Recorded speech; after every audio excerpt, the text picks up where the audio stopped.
Sorry, we were just having a little bit of challenge there to come on. Right. Sorry, people. I was just trying to, connect because my system wasn't connecting, although it says I was live online, but it wasn't saying I was live here and I wasn't connecting it. Sorry about that. Right. Hello, everybody. This is Debbie, from Teacher Success Coach with another episode of homeschool education / homeschooling, because some countries call it home education. Some countries call it homeschooling. So I use both of them interchangeably because I'm not too sure how people call it, right? Because there are two names for it. So today we'll be looking at why some people homeschool and how powerful it is, and connected to the traditional education. We know the traditional education, I teach in the traditional education, I'm a teacher, and that is not always the best fit for our children, because some children could fit into it wonderfully well. Some can't because they have other challenges that the school does not support. And as we know, those of you out there who are teachers or who have been teachers, you know that sometimes we have from anything from 29 to 31 children. And in that class, they have a range of ability and disabilities and challenges, and we cannot meet it all. Although we try to differentiate, which means that we try our best to have various tools to meet most children's needs, it's not always realistic or practical. One teacher, right? As in my class, I'm the only teacher, I have no support. And in that class, I have children with a range of needs. And some of the schools I teach in, that's exactly it. It would be, I'm the only teacher there, and I have students who've got some learning challenges, some might be dyslexia, some might be, slow learners, some might learn with various tools, and I'm not fully equipped to teach to meet all the needs. Hence the reason why I advocate for homeschooling, because you are the best teacher. Anyway, welcome, welcome, welcome, welcome. Tell us who you are and what country you come from, and then we start discussing your journey. Thank you very much for accepting the offer. Thank you. Thank you for inviting me. My name is Marta. I used to be a teacher. I'm from Spain. I grew up there. I studied to be a teacher there in Spain. I moved to the US, and in the US is where I got married and I had children. I work as a teacher here in the US, and I put my kids in school like everybody else. I heard about homeschooling, a little teeny tiny rumor, but I never ever considered it. I was the typical mom that goes to work and put kids in school because that's the only thing I knew.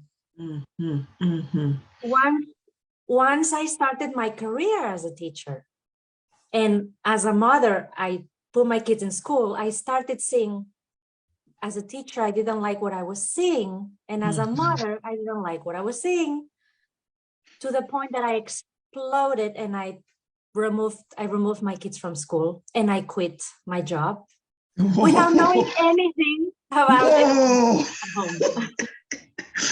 You did them all. You say, you know what? I don't like what's happening. I'm going to take my children out, and I leave too. It built up. It kept building up, and I exploded. I couldn't stand it anymore. That's why I quit my job and I took my kids out. Wow. How many years ago was that? That was 10 years ago. Whoa. Okay. Years ago. My kids were 9, 7, and 5. Wow. That's when I took them out. Oh my goodness. So what was this journey like for you? Bearing in mind, you say you had no idea what you were doing or what you should do. So how did you start the process? I was terrified. Imagine that. I was a teacher and I was terrified. Imagine a parent that is not a teacher, how terrified they are. We shouldn't be. They are our kids. Yeah. We know how to raise them. Why was I terrified? Yeah. Yeah. Because the way that we grew up, I'm guessing. But the person that I am, when I reach a problem, the first thing I do is study. I search on the internet. I search for books. Some people search for podcasts, but I rather to read. Right. I got a lot of books on how to do homeschool. How do you do that? Okay. So I found too much information, actually. So you got lost. You got lost, right? There's too much information. How do you do this? Yeah. So I was very lucky to meet a mom in the second month of my new adventure. It was 1 month at home. Starting the second month, I met a mom and she said to me, "How are you homeschooling your kids? What are you using? What curriculum?" And I said, "I don't know yet. I'm learning. I'm trying to find out." And she said, "Stop and don't." Wow. She said, Wow. I will always, I'm so thankful to this person. She's not even my friend. She's a stranger. Right. She said to me, "Don't go to the library and find the books that John Holt wrote." And I said, "Who?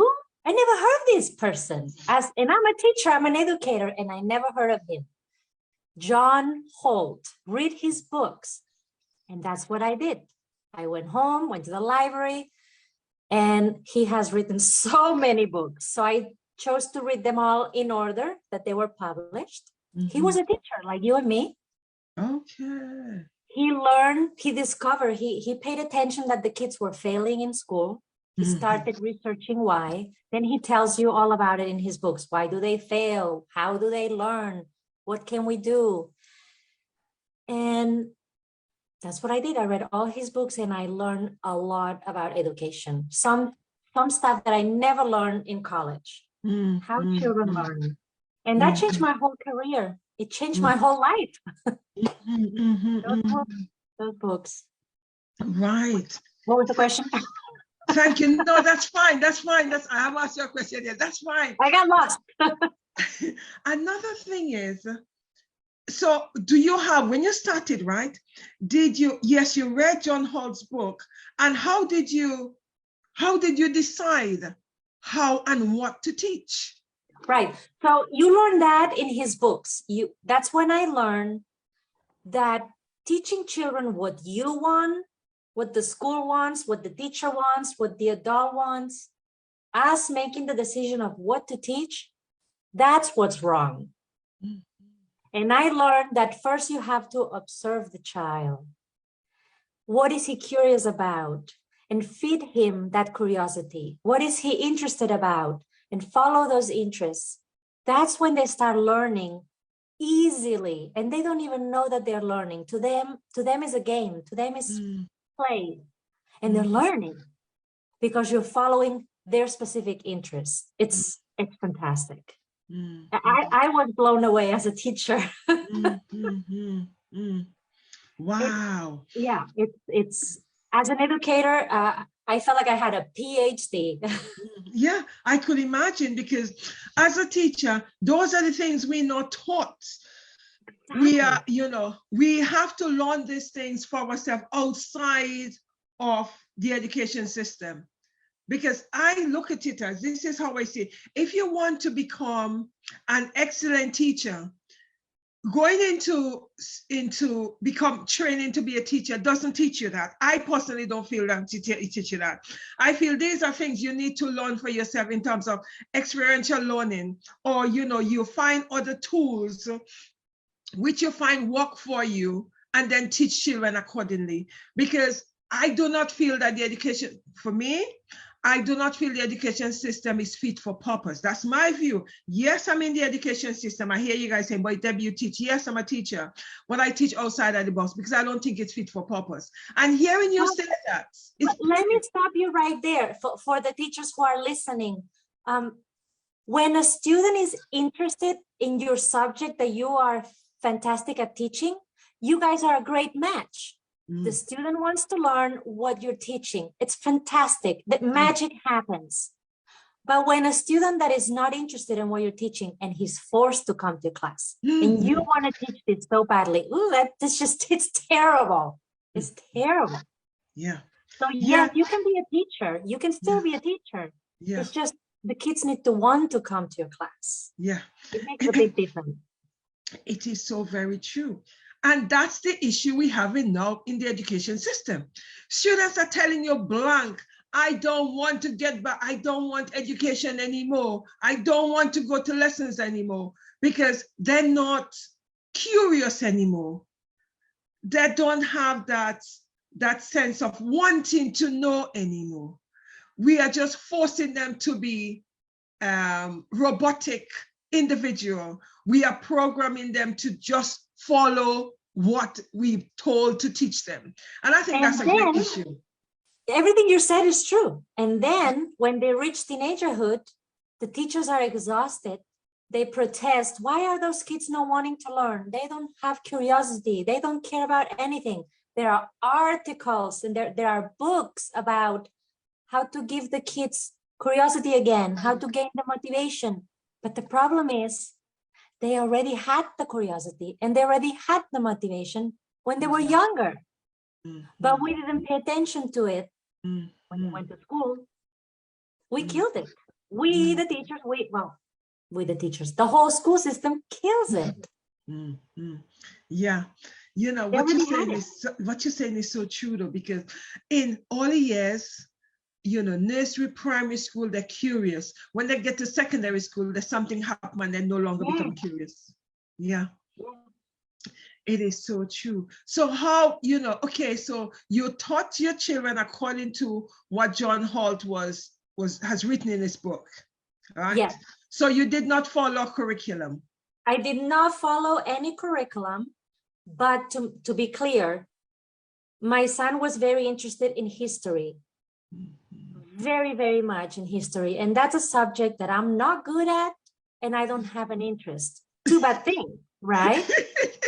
But he loved it. So what I did is ask around, what should I teach my kid? What can I give him? And people recommended me books and I fed him the books. I didn't teach him, I just passed the book. And then I found teachers that are passionate about history. And I asked him, do you want to go to that class? He said, yes. So he went to classes for history and those teachers do follow a curriculum.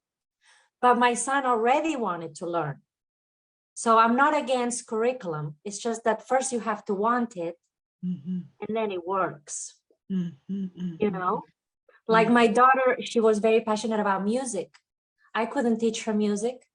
So I found tutors that taught her what she wanted, which they also follow a curriculum.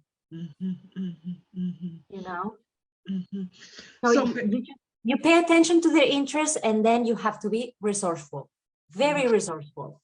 Right. Okay, so whatever they're interested in, you know, you just feed it. For example, my daughter was so interested in dogs and cats. The girl read every single book in the library of dogs and cats. And there was no need for me to tell her, okay, today it's 9 a.m. It's time to read. You have to read. I didn't have to do that because she was already reading tons and tons of books about cats and dogs. So the language arts was already being there. You know, when you follow an interest, other subjects are there hidden. Okay, thank you. So what's a typical day like for your children at home? Oh, so many people ask me that and I don't know what to answer. Because it changed so much over the years. It changed depending on their interest. For example, every Wednesday, it was the day that we went to the co-op. Here in the US, we have homeschool families that create a group and we call it a co-op. Okay. So every Wednesday was sacred. It was going to the co-op, take classes with them and play with friends. Okay. So depending on their interest and their classes and their schedules, that dictated my day. Right. When there was a here in the US, we are very lucky to have museum days that are free. One day a month, they're free. So I scheduled that too. That dictated my day. All these free activities. Right. But it did not look like a school at all. Right. So you basically, you know, you would say that you home educate using the whole world as your teachers. Like there was no difference between my life and their learning. It was like every day was a Saturday. Life and learning, it was all together. There was no Right. difference. There was no Right. difference. It Right. all melted together. Right. So how did you find that? We're never starting. Yeah. So how did you find that? Having, merging, like education and life. How did you find that? I loved it. Right. You have to change your mindset. Mm-hmm. Because if you grew up in the old-fashioned way, going to school, going to work, all that mentality, you have to change your mindset. Mm-hmm. I loved it because I'm also a rebel. Like naturally, it was finding perfection. It was finding the thing that I never had before. It was a new life, and I would not trade it at all. It's how it should be. Learning and living should be together. We shouldn't separate it. Mm-hmm. Thank you. So what are your children doing now? My older one is 19. Very soon he'll be 20. He decided not to go to college. He decided to write his book instead. Right. He wrote a novel. He's now working on his second novel. Wow. The first novel is being discussed right now between two publishers that are giving him a contract. He needs to decide who to go with. Wow, that's And brilliant. he's already writing his second one. It's going to be a trilogy. Okay, that's fantastic. Yeah, he became a writer. And I never taught him how to write. Yeah, exactly. What is interesting, I'm listening to that and I'm thinking, oh my goodness, the fact that that child wanted to be a writer, the opportunity that he had through being homeschooled by you meant that he didn't have to go through all this rigmarole of doing a whole lot of subjects that GCSEs or whatever he didn't want and he didn't like. He actually, his passion was fed. And later on, he just followed that passion and it was writing. So from the word go, he just concentrated on that. That's beautiful. It really is. It really is. Now, I was very curious. I'm very curious. So I started Googling, can you be a writer without being taught? Well, it turns out that professionals tell you that the best way to write is to be free. When you teach children how to write at a young age, you are indoctrinating them how to write a sentence. You are killing their creativity. So it turns out that giving freedom is actually great for writers. Because when they grow older, eventually they learn how to write because they read so much and they copy that kind of writing. Yeah, because there you are. Your son have just proved that to you. Yes, amazing. That's brilliant. So what are the others doing? What is your second? My daughter is 17. I got her out of the school system when she was 7. Wow. When she was 5, she was diagnosed gifted by the school system. Oh. And when she was 7, she told me, I'm not learning anything. I'm all day long with my arms crossed and my head down. And that broke my heart because the kid is gifted. She wants to learn. I remember myself at 7. I don't want to learn. I just wanted to play. But she does want to learn. Yeah. And the school was not feeding her any knowledge. So that's one of the reasons why I took her out. And that girl spent the day reading. It was insane. She devoured books. It was insane. I've never seen a 7-year-old do that. Wow. It was nuts. Wow. But at the same time, when I learned about gifted kids, I learned that not all gifted kids have to go to college and become NASA engineers, doctors. Like a gifted kid can be a musician, an athlete. I didn't know all that. But that helped me not to push her to go into academics because a lot of people do that. And it's wrong. You need to observe the child, pay attention to the child. So anyway, she read a lot of books. She played a lot of musical instruments. She was fantastic with the music. She took an interest in horse riding for a lot of years, horse riding. And all of a sudden she changed and decided to do circus arts. Okay.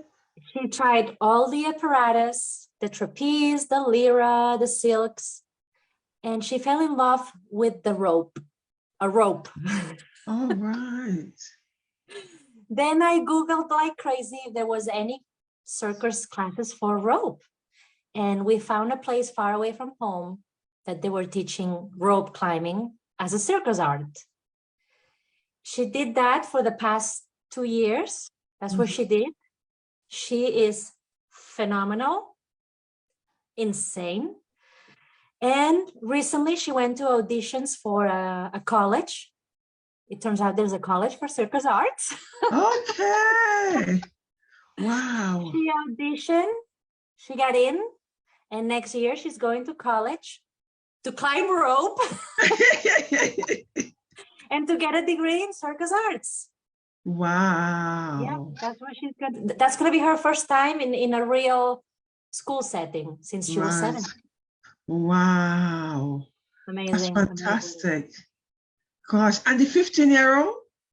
And my 15-year-old, he's the most free educated because he never went to school. He was 5 when I started this new life. He learned how to read on his own. I never taught him. I wanted to experiment with that. I heard so many people tell me that kids learn how to read on their own, and I wanted to experiment that. And he proved it. He learned how to read on his own. It was amazing. It was amazing. I never taught him how to write either, and he writes. And when he turned 13, he told me that he wanted to go to high school, to a public high school. Okay. Because his passion is soccer. That's his main interest right now, soccer. And here in the US, when you enter the high school age, the sports and high school go together. Okay. So for him to have a good opportunity with soccer, he has to go to high school, at least here where we are, in the state that we are. Right, right. So he made the decision to get inside the school system for his soccer. Okay. But the thing is, he made a conscious decision. Yeah. You know, you did not push him there saying, well, this is what you need to do. And, you know, it wasn't a situation where you say, okay, well, you know, he needs to go to school, blah, blah, blah. No. He decided, well, look, I want to play soccer. In order for me to have a good opportunity, a good chance of getting in, I need to go to the school. So he's actually made a decision on that. So that's fantastic. Yep. And when he decided to go to school, I said to him, okay, well, this is a very important decision. I need to accommodate you, like train you, because this is a different life. Yeah. You know, I want to find out if you're able to write an essay because they're going to make you do that. Yeah. So I gave him a homework and he gave me the essay. The kid wrote fantastic. Okay, you're ready to go. I also told him with math. With math, it was obvious that he had to catch up because living life and learning, you learn the math necessary for life. Yes. But you don't learn the math that you need in high school. Yeah, very true. Yeah. So he knew everything, but not the academic kind of math. So I gave him a program to catch up so he could fit into the high school. Right. So is he in high school now or he's going to? He did. This whole year, he was in high school this year. How does he feel about it? What does he say? Ooh, so many things. The first 3 months, he loved it because he's an extrovert that loves the social life and he loves talking to everybody. Right. So that part he loved. But he's also very smart and he grew up free. So he sees the kids are not motivated. They don't want to learn. They're always on their iPhones, not even talking to him. They're always on the internet, on TikTok. So he has seen the kids not motivated. He has seen the bullying, which does not affect him, but he has seen lots of bullying. Right. He has seen fights, drugs, pregnancies, guns, everything. Right. It's an amazing experience to go in high school here in the US. Yeah, yeah, It's yeah. quite insane. So how is he coping with that? He's a strong survivor.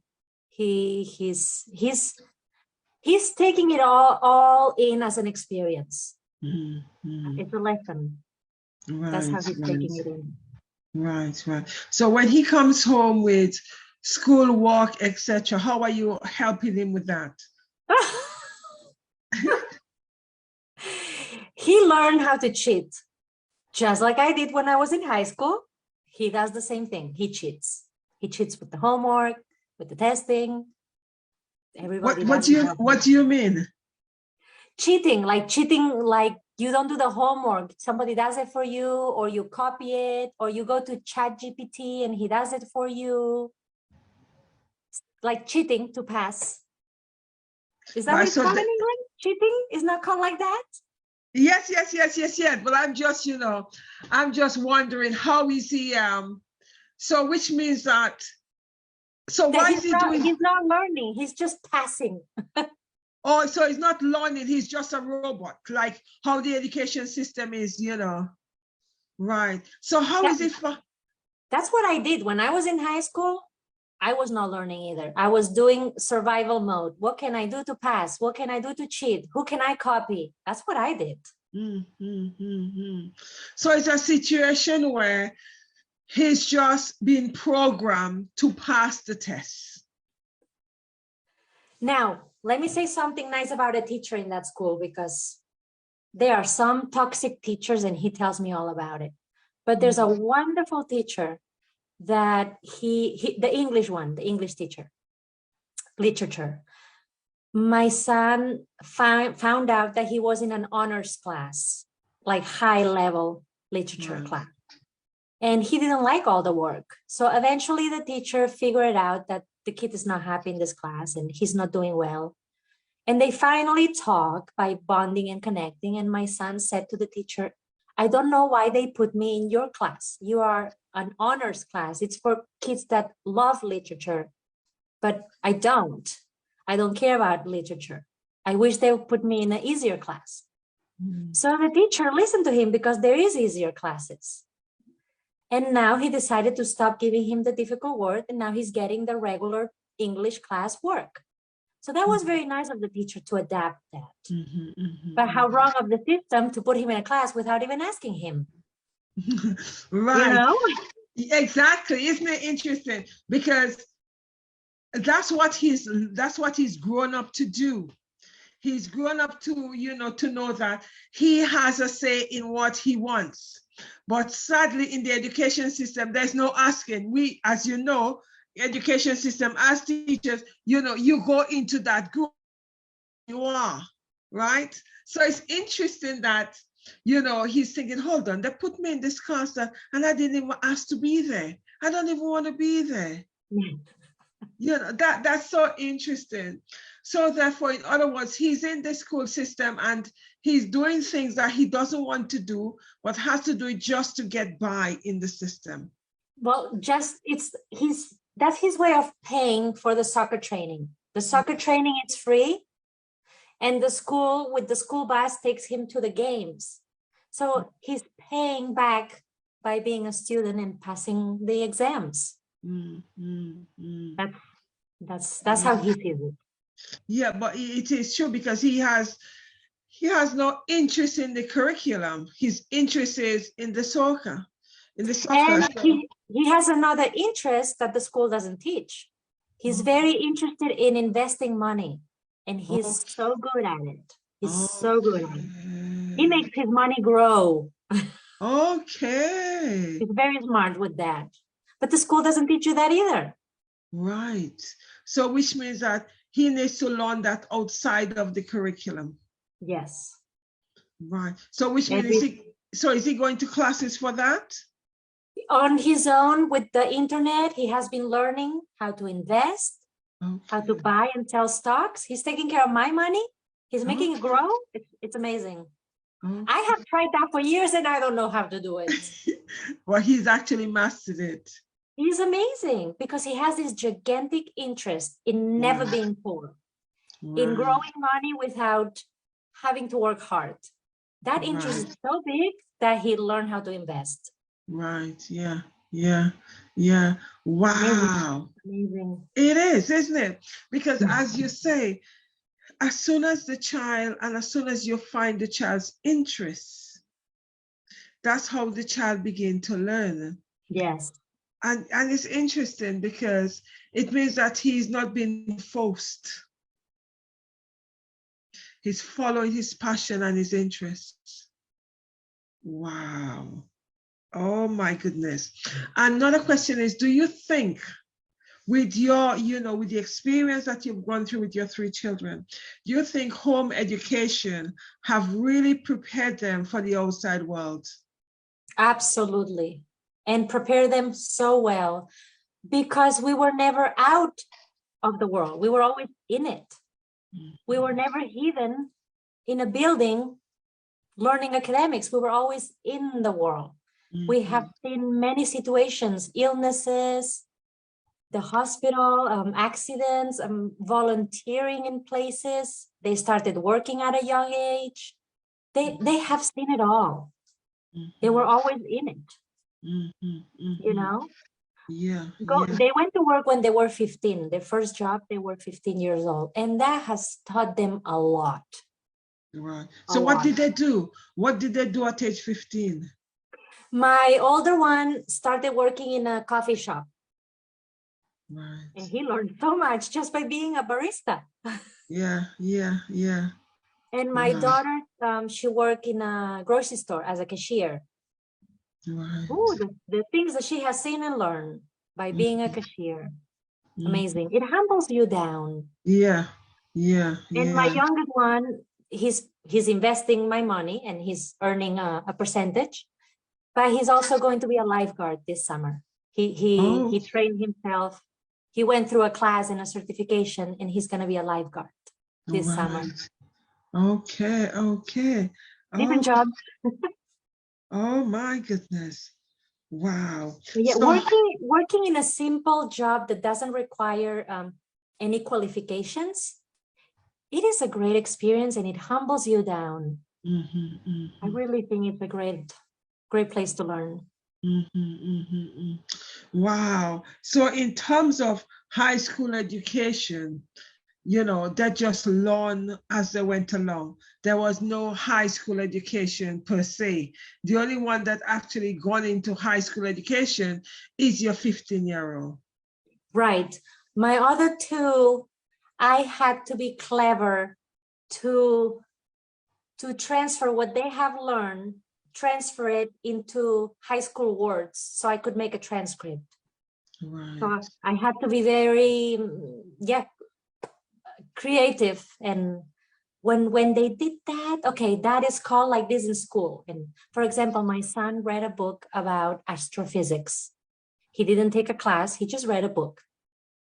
So in the transcript, I put astrophysics, what is it called in English? Introduction to astrophysics, because it was not a real class, but he got an introduction. So that's what I did. Everything that they did, I had to translate it into a high school subject and make the transcript. Right. The high school transcript. Okay. So then your daughter had to use that transcript to go into college. Right. So I created it and they accepted it. Right. Yeah.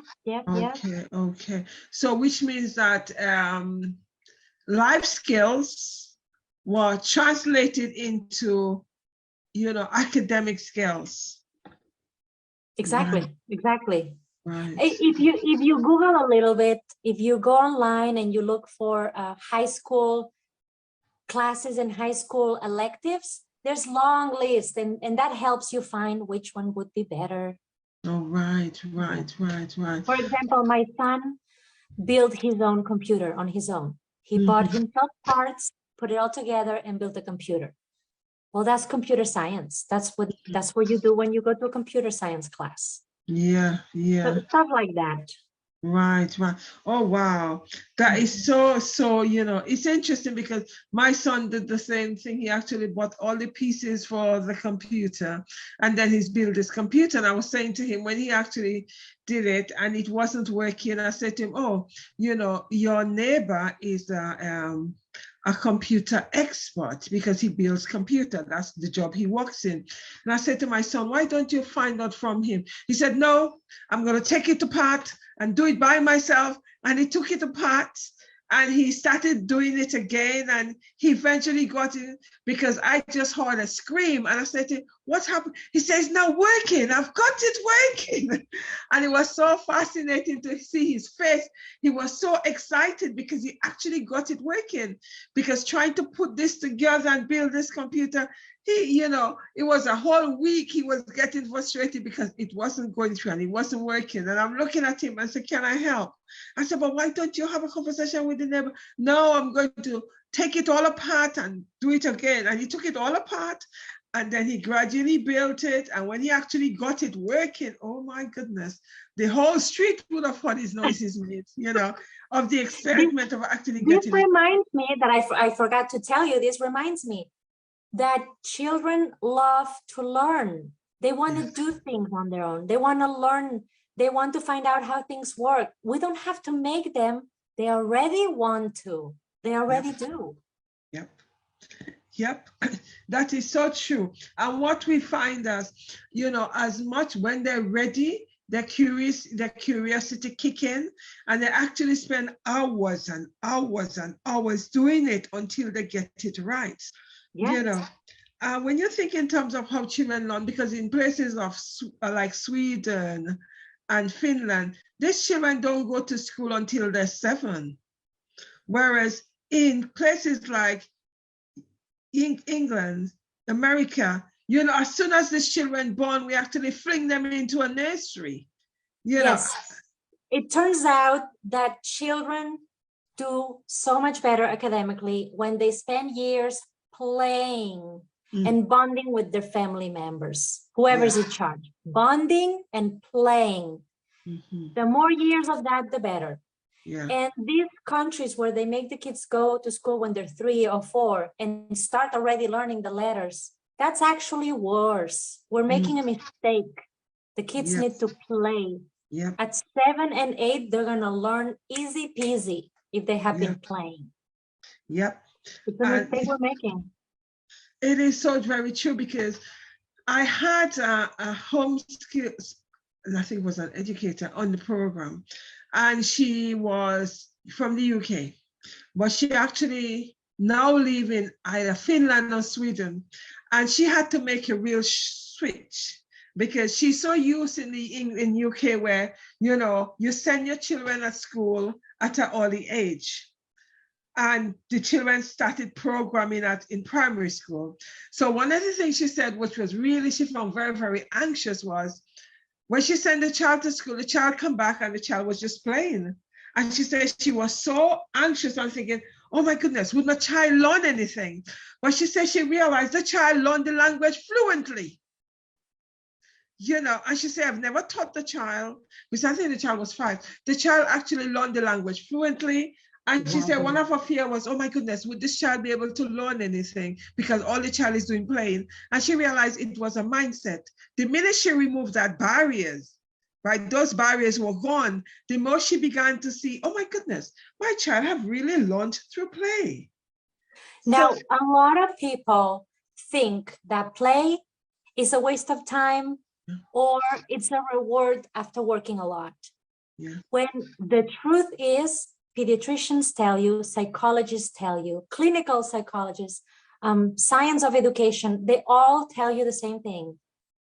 Kids learn by playing. Play is how they learn about life. Play is everything. You have to change your mindset about play. It's not a waste of time.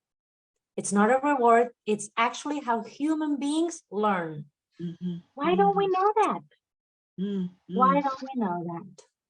I learned that too late. Well, it's never too late, right? That's true. That's true. That's true.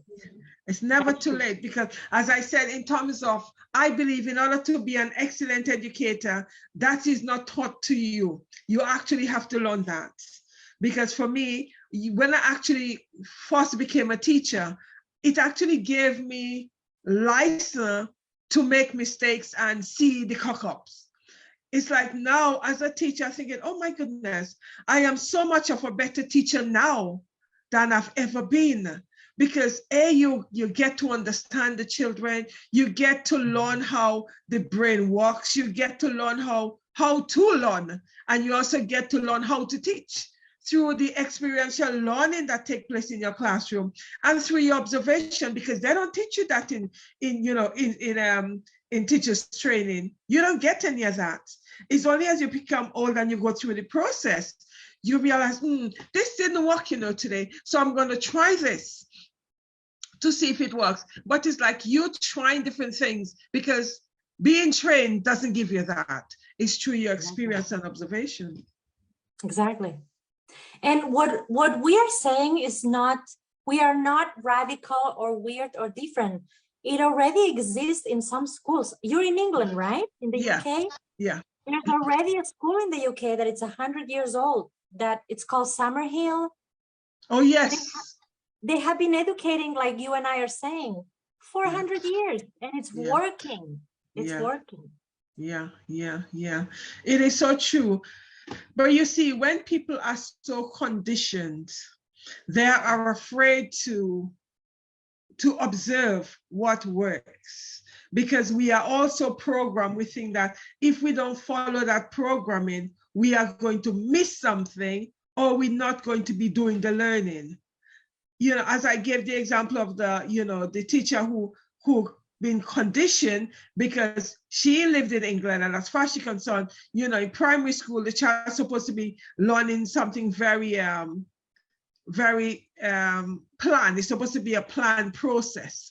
But when she went to either Finland or Sweden, I can't remember which one of the countries, she realized this is not a planned process. The child just learned through play. And it was quite fearful for her to let go of that mindset that it's got to be programmed. The child got to do reading and phonics and all of that. But when she went over to Finland or Sweden, she realized, no.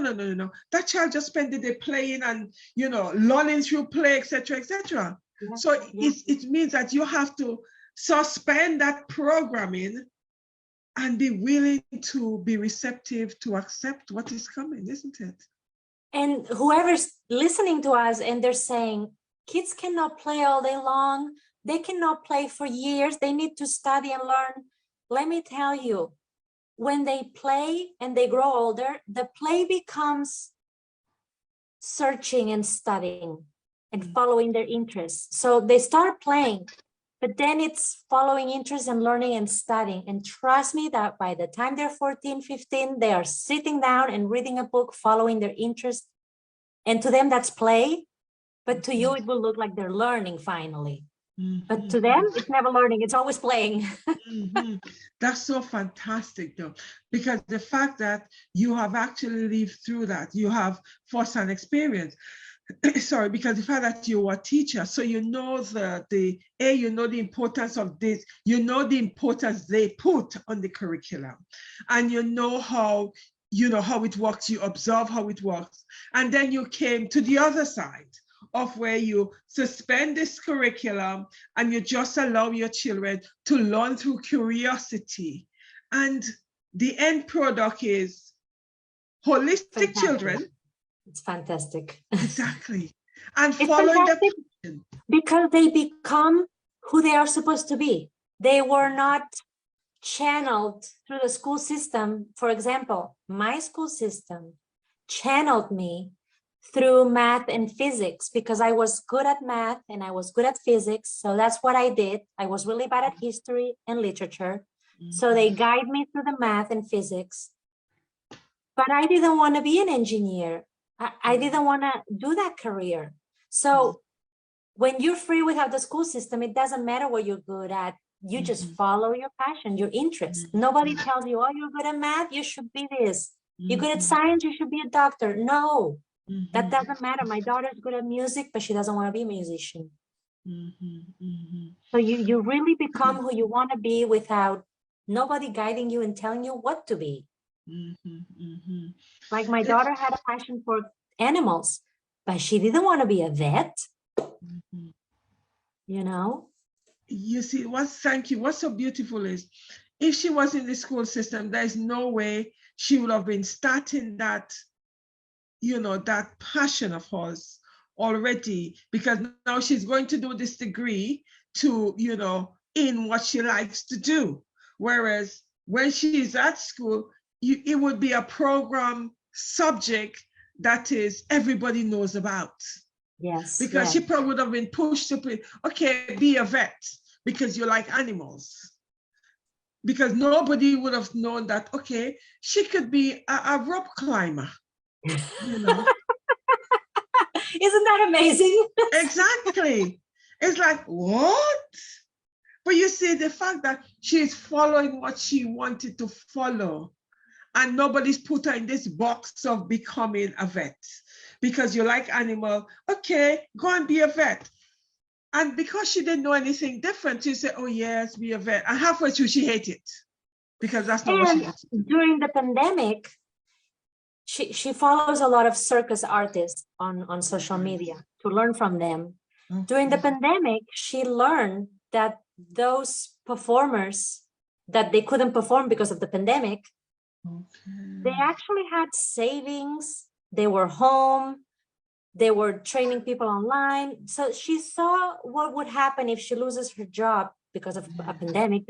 She saw that there were ways for those people to keep going and earning money, and they didn't suffer. That was a good experience for her too, to learn that this job has a lot of possibilities. Yeah. And you also show her that, okay, this is an alternative. If there's something like that happen again, whereby you're unable to walk in the physical, this is the alternative way for you to continue to make a living. So that's the, she's not going blind. She's going with a lot of knowledge. Yeah, exactly. So that's really is fantastic. One more question. Thank you for that. If there is, there's some people out there who wants to become home educators and want to educate their children from home, what 3 advice would you give them? The first one is to forget the school system that you know. Forget the way that you grew up in the school. Forget it. Don't try to copy it, to replicate it. Don't. Try to erase it from your mind. It's very difficult, but try that it doesn't exist. Pretend school doesn't exist. And then pretend that every day is a Saturday, or that you're on vacation. You're always on vacation. It's always a Saturday. And once you get that mindset, look at your children. What are they doing? What keeps their curiosity alive? What are their interests? And feed it to them. If they like to do science experiments, keep giving them science experiments. They love music, keep giving them musical instruments.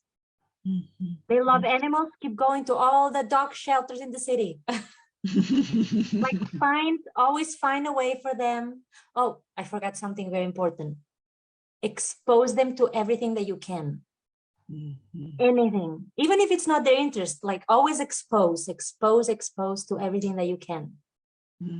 They learn, because another interest might come from that. Exposure. So how are you going to, when you say exposure, how are you going to expose them to, and to what? Well, for me, in my particular case, when I started educating at home, because I quit my job, I didn't have any money. We were so broke. So my way to expose my kids to things was following everything that was free. Everything that was free in the city, I did. The library, the parks, the river, the woods, and then the museums the day that they were free. Go into the library, not the library, the bookstore. The bookstore is prettier than the library. You see all the books. And then you go to a library and you get them. So you identify them in the bookstore and then go to the library to lend them. Okay, yeah. So basically expose them like pretend that you are a tourist of your own city, of your own town, what a tourist would do. And that's what you do with your kids.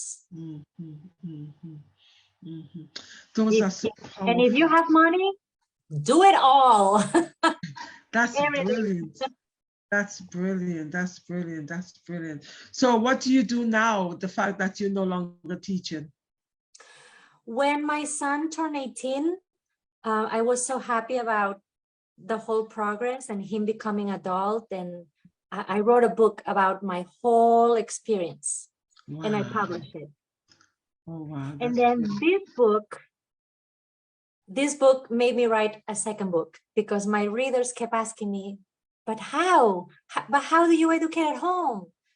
And I couldn't understand because there's already a lot of books about that, but they wanted me to say it. So I wrote a second book now. Okay. So what's the name of the first I'm book? very good at writing. What's the name of the first book? Oh, I have it right here. It's called 18, an unschooling experience. Okay. 18, an unschooling experience. You can buy it in all the bookstores, Amazon. Okay. And I'm about to publish my second one, and I'm gonna call it A Successful Education, because it gives you success. Yeah, Depending of course. on what success means to you, it gives you success. Yeah. Of course, it's success because your son is now an author, or soon to be published. So therefore, you see how homeschooling or home education is a success for you, because as you rightly say, success is very subjective. So Exactly. What does people define success is? Some people being successful could, just knowing that their children have not been through the education system and they're doing what they love to do. Exactly. So I'm teaching them how to educate their kids successfully, depending on what successful is to their own kids. Exactly. Yeah. That's powerful. That is really, really powerful. So I'm Very busy with powerful. that. I'm busy being on social media, promoting the book. Right. That's what I'm doing now. Okay. Yes, well, fantastic. All the very best. That's brilliant. And, I could actually have big fun. You are the third author that I've actually had, and I'm going to, invite them over to come and talk about the books, because I think it's very, very important. Well, I became an author accidentally. I didn't mean to. It's just my... Master, you're such a joke. But when my son turned 18, all those emotions came out and they became a book. Yeah. That's what's so powerful. And now what am I doing with this book? I had to learn about marketing and publishing. I had no idea about any of that. Right. So I had to learn. Yeah. It's like you, I'm being an advocate, just like you.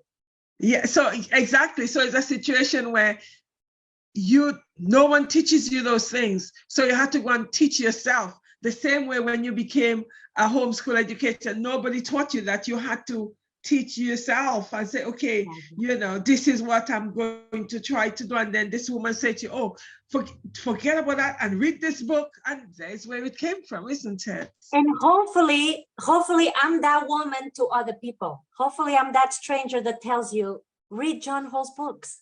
Yeah. The power in that, the power. Yeah. Is there anything else you want to say to the listeners before we say goodbye to them?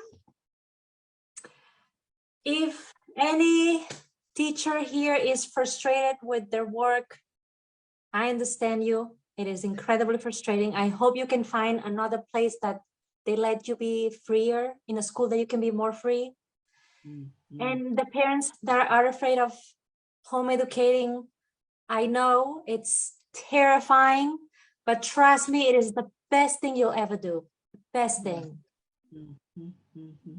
Yes, thank you for that. The fact that you are the parent, you are your child's best teacher and most knowledgeable teacher, because you know how your child learn, you know what your child like, you know what your child is like. We don't. We're trying to. And, even we've had this child from years 7, 8, 9, 10, 11, and 12, and even 13, we still may not know what the child is fully like. So you are your child best teacher. Don't make any mistake about that and ignore what anyone else tells you. You could do it if you want to do it. It's possible, right? So you guys just want to look at the rest of my YouTube videos to listen to some of the journeys of these home educators, what they're saying and how they became home educators and the journey they have been on, etc. And then you are going to realize that, of course, you could do it. There's nothing stopping you. Don't let your mind stop you. Stop getting in your own way. Get out of your way. And Martha said something really, really powerful. You need to forget about the school system. Forget about what you've been taught and try to have a blank slate and follow your child's passion with them. That's important. Thank you very, very much, Martha. It was a fantastic, fantastic discussion. Thank you, my Facebook audience. Thank you guys for listening on. Tomorrow I have another show, which is called the Female Educators Roundtable, where I'll be speaking to a female educator from around the world, discussing her journey as an educator after COVID, because you know we've all been through this COVID business, etc. And I was talking to one of my colleagues today in the dinner hall, and she said to me, Debbie, do you know that it's so puzzling because we're now back and we have not taken anything from the COVID era, i.e. the technology. We've not taken anything. We're back in the classroom on the whiteboard, on using flip chart. Business as usual. And I said to her, I say, you know, that is very true. I say, every industry have progressed in relationship to technology, but the education system is still stuck in the ages. We only use the technology when we really needed it during COVID time. But after COVID is gone, we seem so forgotten that we taught ourselves how to use these beautiful instruments. And we've left them behind, you know, and it's quite sad, you know. So those are some of the things we'll be talking about when I join my female educator tomorrow at 7:30. Thank you guys very much. Have a great evening. Stay blessed. Take care. And I will see you guys tomorrow.